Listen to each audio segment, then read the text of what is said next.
Market leader brand যদি লাল হয়, আমরা আমাদের সবার ফলোয়ার পরে আসি 5 বছর 10 বছর পরে এসে সবার ব্র্যান্ড লাল করে ফেলি, বা মার্কেট লিডার যদি ব্লু হয় সবার ব্র্যান্ড ব্লু করে ফেলি। তাইলে আপনি 20 বছর আগের পুরনো ব্র্যান্ড, সে যদি লালে থাকে, আপনি যদি লালে থাকেন, আপনার কোনো আশা নেই, আপনার ব্র্যান্ডে কিছু হবে না ফর শিওর। কিন্তু আপনার যদি সেই দম থাকে, সেই স্ট্যামিনা থাকে, সেই অ্যাম্বিশন থাকে যে আমিও কোনো একদিন মার্কেট লিডার হবেও, আমার ব্র্যান্ডের কালারটা কি হবে, কি কালারের ব্র্যান্ড আমি ক্রিয়েট করব, এই প্রশ্ন যখন আসবে তখন সবার প্রথমে ভাবতে হবে আমার টার্গেট অডিয়েন্সকে, অ্যান্ড আমার ব্র্যান্ডের পার্সোনালিটি কি, অ্যান্ড আমার কম্পিটিশনকে। 3টা প্রশ্ন। কালার যখন ঠিক করবো আমার ব্র্যান্ডের জন্য, 3টা বেসিক জিনিস আমাকে মাথায় রাখতে হবে।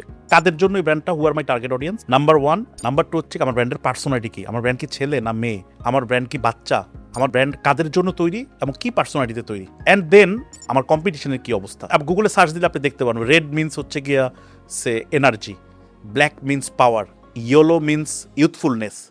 হ্যাঁ, এরকম যেটা মিনিং আছে, প্রত্যেকটা কালার একটা মিনিং আছে, কিছু আছে ইউনিভার্সাল, বাট কিছু জিনিস আবার লোকাল কনটেক্সটের ব্যাপার আছে। পৃথিবীর অনেক জায়গায় কিন্তু ব্ল্যাক হচ্ছে পাওয়ার, বাংলাদেশে হচ্ছে রেড মানে হচ্ছে পাওয়ার।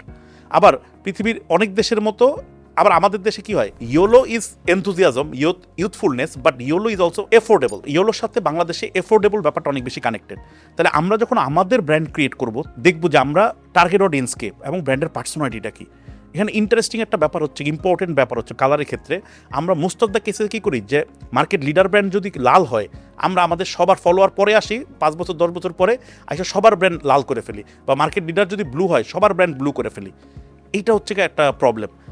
আবার এটা প্রবলেম নাও, আমি বলতেছি না এটা রং, কিন্তু এটা কনসিডারেশনটা দেখতে হবে আমি কত দূর যেতে চাই। হ্যাঁ, আমি যদি এমন হয় যে আমি 2% মার্কেট শেয়ার নিয়ে কম্পিটিশনের মেজর মার্কেট লিডার যে তার মতো একটু মিউ করে বেঁচে থাকতে চাই, হ্যাঁ, কোথাও না কোথাও চিপা চাপার মধ্যে আমার প্রোডাক্ট বিক্রি হয়, তাতে আমি হ্যাপি, আমার ফ্যাক্টরির ক্যাপাসিটি কম, আমি বলবো তাহলে মেজর যদি মার্কেট শেয়ার হয় 40% মার্কেট শেয়ার যার, সে যদি লাল হয় আপনিও লাল বানাইতে পারেন।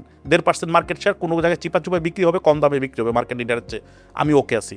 কিন্তু যদি আপনার টার্গেট হয় যে 40% মার্কেট শেয়ার আছে, কোনো দিন একদিন তার থেকে আমি 30% মার্কেট শেয়ার নিয়ে নিব, অথবা তার আমি টপল করব, তাইলে আপনি 20 বছর আগের পুরনো ব্র্যান্ড, সে যদি লালে থাকে, আপনি যদি লালে থাকেন, আপনার কোনো আশা নেই, আপনার ব্র্যান্ডে কিছু হবে না ফর শিওর। তাইলে আপনাকে কী করতে হবে, আপনার যদি ওই দম থাকে, ওই অ্যাম্বিশন থাকে, তাহলে আপনার কমপ্লিটলি ডিফারেন্ট একটা কালারে চলে যাইতে হবে।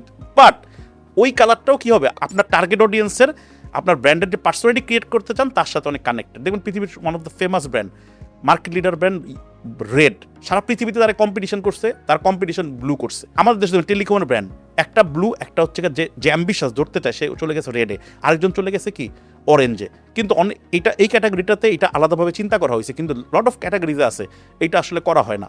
কিন্তু আপনার যদি সেই দম থাকে, সেই স্ট্যামিনা থাকে, সেই অ্যাম্বিশন থাকে যে আমিও কোনো একদিন মার্কেট লিডার হবেও, তাহলে 10 বছর আগে আসা অলরেডি এস্টাবলিশড মার্কেট প্লেয়ারের কালারের আশেপাশে যাবেন না, আপনি আপনার own set of colour use করবেন, যেটা আপনার টার্গেট অডিয়েন্সের কাছে অনেক বেশি কানেক্টেড হবে। আমরা অনেক ব্র্যান্ড দেখলে বলি নরম, কীভাবে হয়েছে নরম, বিকজ ও একটা পিঙ্ক কালার ইউজ করছে আজীবন, ও একটা হোয়াইট কালার ইউজ করছে, হ্যাঁ, তখন আমরা পিউরিটি, সফটনেস ওর মধ্যে আসছে। তাহলে আমার ব্র্যান্ডে ওভার দ্য টাইমে আমি একটা কালার ইউজ করতে একটা অ্যাসোসিয়েশন আসবে, যেটা আমি চাই। সো এই জন্য ব্র্যান্ডের কালার সিলেক্ট করার ক্ষেত্রে personality, competition and target audience, এই 3টা জিনিস মাথায় রাখতে হবে। ধন্যবাদ।